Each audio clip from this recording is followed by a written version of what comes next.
खरं म्हणतो विठ्ठल मारुती गाडेकर यांच्या घराच्या पडवीमध्ये, या ठिकाणी पडवीमध्ये सकाळी तुकाराम गाडेकर यांचा फोन आला. या ठिकाणी वाघाने काहीतरी आपल्या बिबट्याने काहीतरी शिकार केली असा फोन आला असता आम्ही सगळे मंडळी या ठिकाणी उपस्थित राहिले. यामध्ये गावातील तंटामुक्तीचे उपाध्यक्ष प्रकाश शेठ कामटकर आहेत, त्याचप्रमाणे उत्तम शेटवारडे आहेत, दुसरे आमचे उत्तम टकले आहेत आणि तुकाराम गाडेकर आहे. या ठिकाणी शंकरराव गाडे पाटील आहेत आणि या ठिकाणी खरं म्हणलं तर आमच्या गावचे पत्रकार विजय शेठ बोंबले या ठिकाणी उपस्थित आहेत. या ठिकाणी पाहिल्यानंतर परिस्थिती अशी दिसली का बिबट्या हा मोठा प्राणी कुठला तरी मोठ्या प्राण्यावर आघात केलेला आहे. निश्चितपणे या ठिकाणचं रक्त पाहिल्यानंतर 4 फूट उंचीवर भिंतीवर सुद्धा रक्त उडालेले आहे आणि अतिशय वाईट घटना आहे. या ठिकाणी खरं म्हटलं तर विठ्ठल मारुती गाडेकर यांची आई या घरामध्ये राहते. या घरामध्ये त्या एकटीला रात्रीचा आवाज येत होता, परंतु आजीचं वय साधारणतः 75 वर्षाच्या आसपास आहे. त्यामुळे तिनं कुठलाही दरवाजा उघडण्याचा किंवा काहीच प्रयत्न केला नाही. सकाळच्या नंतर ज्यावेळेला शेजारी तुकाराम गाडेकर असतील त्यांनी आवाज देऊन बोलवलं तर घरापाठो काहीतरी आवाज येतो म्हणून मी दरवाजाच उघडला नाही. मग 6 वाजता या मंडळीनं दरवाजा उघडला आणि त्यांनी पाहणी केल्यानंतर या ठिकाणी वस्तुस्थिती दिली. खरं सांगायचं झालं तर आता नवरात्र उत्सव हे बिबट्याच्या हल्ल्यापासून लोक कार्यक्रमाला यायला सुद्धा कानकूट करायला लागले आणि बिबट्याचा बंदोबस्त व्हायला पाहिजे. परंतु हे बिबटे पकडल्यानंतर या ठिकाणी आपले वनरक्षक मंडळी या ठिकाणी आलेले आहेत. मी आपल्या आरोपी चव्हाण साहेबांना सकाळी फोन केला होता, पण पिंजऱ्यामध्ये पकडल्यानंतर तुम्ही ते सोडता कुठं?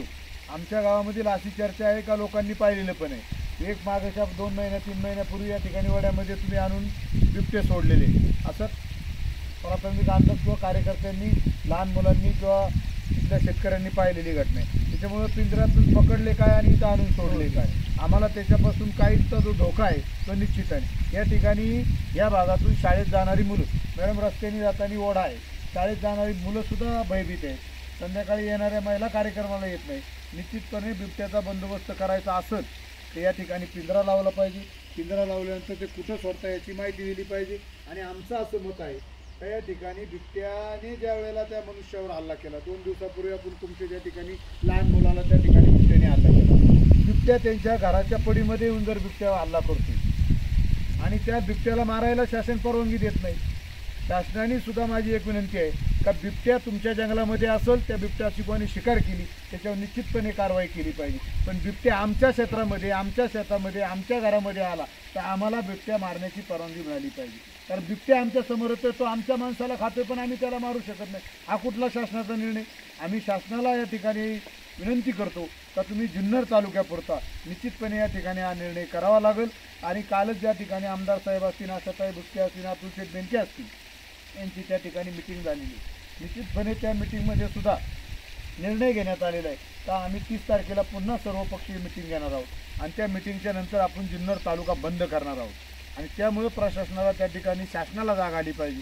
विशेष करून खासदार, आमदार, मंत्री, मुख्यमंत्री यांना जाग आली पाहिजे. या ठिकाणी गरीब त्या महिलेचं मूल नेलं. मॅडम या ठिकाणी मी तुम्हाला सांगतो, एखाद्या खासदाराचं मूल नेलं, एखाद्या आमदाराचा नातू नेला, त्यावेळेला काय वाटेल? दुःख ज्या वेळेला दुसऱ्याचं असतं त्यावेळेला दाखवलं जातं, स्वतःचं असतं त्यावेळेला खरी किंमत कळते. त्याच्यामुळं आमची अशी या ठिकाणी ग्रामस्थांची, जुन्नर तालुक्याच्या लोकांची अशी मागणी, बिबट्याचा बंदोबस्त करावा. परंतु बिबट्याला आमच्या क्षेत्रात आला तर बिबट्यानं आमच्यावर ज्यावेळेला अतिक्रमण करतो किंवा आमच्यावर हल्ला करतो त्यावेळेला निश्चितपणे प्रतिकार म्हणून आम्ही सुद्धा बिबट्याला मारण्याची परवानगी आम्हाला मिळाली तर निश्चितपणे शेतकरी याचा बंदोबस्त करतील आणि आम्हाला त्याकरता साधनंसुद्धा शासनाने पुरवली पाहिजे. बिबट्या मारायचा म्हणजे काठीने आणि त्यांनी बिबट्या मारणार नाही. आम्हाला त्या ठिकाणी शासनाने त्या पद्धतीचं काहीतरी नियोजन केलं पाहिजे. पण निश्चितपणे माझी ते एक अशी विनंती, बिबट्या आमच्या क्षेत्रात आला नाही पाहिजे. तुम्हाला बिबट्याचं संगोपन करायचं आहे ना, तुम्ही बिबटे तुमच्या जंगलामध्ये, तुमच्या फॉरेस्टमध्ये निश्चितपणे त्याचं संगोपन करा. बिबट्याला तिथं जर कोणी मारलं तर निश्चितपणे त्याच्यावर गुन्हा दाखल करा. पण बिबट्या आमच्या याच्यात आल्यानंतर आम्ही जर बिबट्या मारला तर आमच्यावर कुठलीही कारवाई व्हायला नको. आणि आमची एक इच्छा आहे, या बिबट्याचं संरक्षण करतो कोण?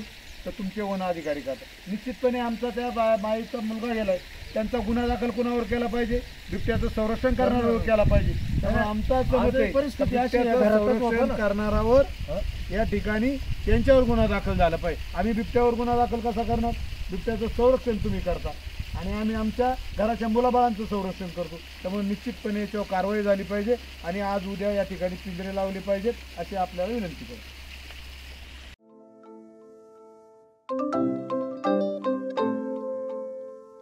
नवनवीन आणि ताज्या घडामोडींसाठी आज 24 तास सबस्क्राईब करा. त्याचबरोबर बेल आयकॉनवर क्लिक करा आणि मिळवा आमच्या बातम्यांच्या नोटिफिकेशन्स. तसेच आज 24 तासची प्रत्येक बातमी आपल्याला कशी वाटली हे कळवा. लाईक करून, कमेंट करून आणि आमच्या बातम्या शेअर सुद्धा करा.